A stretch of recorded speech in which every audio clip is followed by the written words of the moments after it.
predicación del reino de Dios es una característica esencial del mensaje de Jesús, de su labor de predicador. Si nosotros tenemos que dividir la vida de Jesús en tres partes, podemos decir que hay una primera parte de infancia y de vida oculta en Nazaret hasta el bautismo de Cristo, una segunda parte que es la vida pública, desde el bautismo hasta la entrada en Jerusalén, por ejemplo, y una tercera parte que es la entrada en Jerusalén, la pasión, la muerte, la resurrección y luego la ascensión al cielo. Esto quedó reflejado en la tradición, en los misterios del Rosario, y con San Juan Pablo II se completan esos misterios del Rosario con los misterios que llamamos de luz, o que San Juan Pablo II llamó de luz. Dentro de los misterios de luz que están dedicados a la vida pública de Jesús, empieza con el bautismo, en los misterios de luz termina con la Eucaristía, con el Jueves Santo.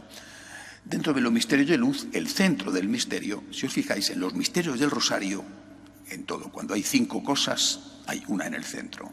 Cuando hay 7, hay una en el centro. Cuando hay pares, pues ya son mitad y mitad.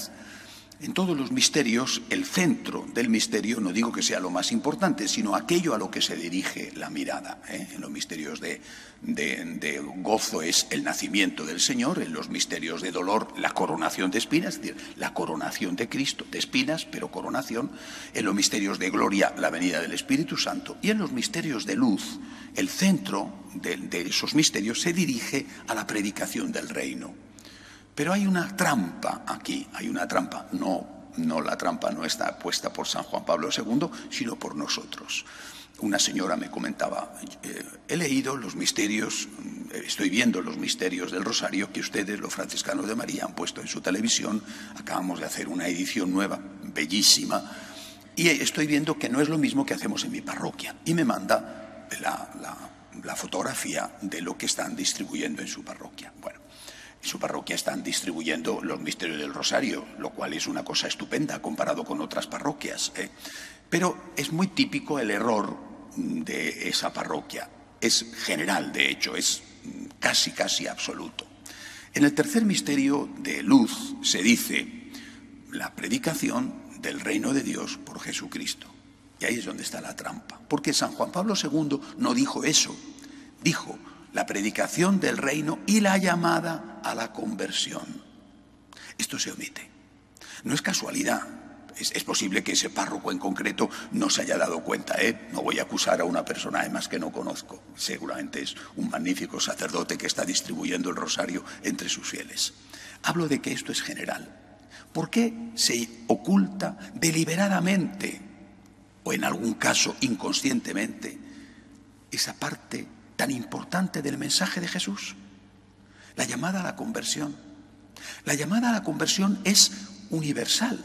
No es una llamada a la conversión a los homosexuales o una llamada a la conversión a los adúlteros que viven sin casarse, o una llamada a la conversión a los criminales o a los corruptos o a los mafiosos. Es universal. También a cada uno de nosotros, que no somos mafiosos ni asesinos, pero cada uno de nosotros tiene que convertirse. Cada uno de nosotros necesita por justicia decir todos los días y muchas veces al día: perdóname, Señor, ayúdame, Señor. Soy un pecador, que no hemos matado a nadie, pero eso no significa que no seamos pecadores, que no tendremos el crimen o el delito o el pecado que ha hecho esa persona, pero tenemos lo nuestro. Por eso, omitir la llamada a la conversión es omitir una parte esencial, importantísima del mensaje de Jesús. Repito, esto no creo que sea casualidad. Creo que detrás hay un plan, que evidentemente no era el plan de San Juan Pablo II, que quería poner en el centro, en unos misterios tan maravillosos como los misterios que contienen no solo el bautismo y las bodas de Caná, sino que también contienen la transfiguración y la institución de la Eucaristía. Institución de la Eucaristía y del sacerdocio, por cierto. Bueno, en el centro pone la predicación del reino, que efectivamente es esencial en el mensaje de Jesús, y la llamada a la conversión. Porque al final lo de la predicación del reino, uno no sabe muy bien qué es. El Señor da pistas, pero uno no sabe muy bien qué reino, qué reino. Mi reino no es de este mundo, le dirá el Señor a Pilato en aquel momento solemne del juicio.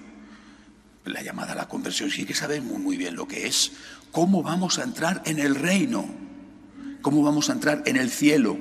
Digámoslo así, porque eso es el reino, ¿verdad? Porque si pensamos que el reino es la república bananera de aquí o la monarquía de allí, estamos muy equivocados. El reino es el reino de los cielos. ¿Cómo vamos a entrar en el reino de los cielos si no recorremos previamente, continuamente, el camino de la conversión? ¿Y cómo vamos a entrar en ese camino si no nos llaman a entrar en él? Y si no nos alientan, y si no nos dicen cuál es el premio futuro y cuáles son las consecuencias si no recorremos el camino. Por eso llamada a la conversión, y eso para cada uno, también para cada uno de nosotros, y no solamente para los demás a los cuales podemos juzgar, fijarnos en la paja del ojo ajeno sin mirar la viga que tenemos en el nuestro. Termino con poquitos de este evangelio que habla del reino. ¿A quién compararé el reino de Dios? ¿A qué lo compararé? Y dice Jesús, por ejemplo, a una semilla de mostaza, o dice también a una pizca de levadura que se pone en la masa para que fermente. La primera característica es que el Señor está comparando el reino con cosas pequeñas. Esta ya es una lección por sí mismo. Estamos muy asustados pensando en lo que puede ocurrir con una iglesia que se despuebla, donde no hay jóvenes. Bueno, no es que no haya jóvenes, pero hay menos jóvenes, ¿verdad? Estamos muy preocupados en una iglesia donde no hay vocaciones. Y son motivos de preocupación. El gobierno español, por poner un ejemplo que nos afecta, está amenazando con cobrar los impuestos de bienes inmuebles a las iglesias como si fueran lugares comerciales, imposible de pagar. Esta bella iglesia, construida y pagada con tanto esfuerzo, la pueden cerrar. No sé qué harán aquí, a lo mejor harán una discoteca, un poco difícil va a ser que calienten esto, pero bueno, todo puede ocurrir. Pero no nos pueden quitar la fe de nuestro corazón. No nos pueden quitar el amor al Señor de nuestro corazón. Pueden quedarse con los templos. Hemos vivido 300 años, los primeros de nuestra historia, sin un solo templo. Y hemos vivido, y hemos crecido, y hemos sido levadura. Pueden quedarse con los templos. En China, por ejemplo, después del pacto con los comunistas están más crecidos todavía, si es que no estaban suficientes, y están destruyendo las iglesias católicas. Acaban de destruir 2 santuarios marianos católicos. Después de firmar el pacto, anda que si no lo llegan a firmar, bueno, pues lo han firmado y están destruyendo iglesias. Y el cardenal Zen les ha dicho a los católicos, volved a las catacumbas. Es decir, nosotros no tenemos que tener miedo a la persecución. Si llevamos toda la vida con esto, tenemos que tener miedo. Eso tiene que darnos pavor, terror, a que quiten a Cristo de nuestro corazón. Podemos vivir nuestra fe en el interior de nuestra casa. No es lo ideal porque no tenemos por qué renunciar a ser ciudadanos normales que ejercen públicamente su fe. Pero podemos vivir nuestra fe en el interior de nuestra casa. Lo que no podemos es vivir sin tener a Cristo en nuestro corazón. Esta es la conversión. No tengamos miedo a ser minoría.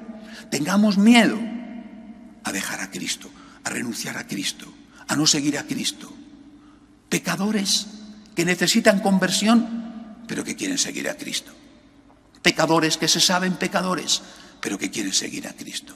Santos que serán el día de mañana, pero que hoy no lo son o no lo somos, porque somos pecadores buscando conversión, buscando misericordia, pero que quieren seguir a Cristo. Y no tengamos miedo a los demás. Una minoría, hemos sido minoría.